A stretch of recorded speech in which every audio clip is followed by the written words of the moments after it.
నీ దీన స్థితి వాళ్ళకి తెలుసా? నీ గుండె గాయం వాళ్ళకి తెలుసా? నీ ఇంట్లో పరిస్థితి వాళ్ళకి తెలుసా? నువ్వు దేవుని దగ్గరికి వెళ్తే క్లాసులు ఇయటానికి వచ్చారు. క్లాసులు ఇయటానికి నువ్వు తిన్నావో లేదో తెలుసా దరిద్రులకి? నీ ఇంట్లో జరుగుతుందో లేదో తెలుసా దరిద్రులకి? నువ్వు చావాలనుకున్నావు అన్న సంగతి తెలుసా దరిద్రులకి? వాళ్ళ క్లాసులు నువ్వు పట్టించుకోవాలా?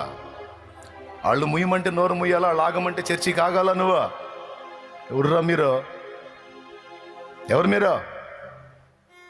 ఎక్కడొచ్చారా మీరు? నాకు ఈరోజు నేను సజీవంగా ఉన్నానంటే ఆయన కృప.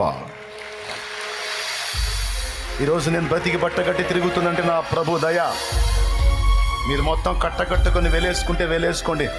మీరు నన్ను వేలేయటం కాదు, నేనే మిమ్మల్ని వేలేస్తున్నా. బడే మీరు నన్నేం పిలవద్దు, నేను పిలవను మిమ్మల్ని. నాకు పరిశుద్ధులు ఉన్నారు, దేవుని బిడ్డలు ఉన్నారు.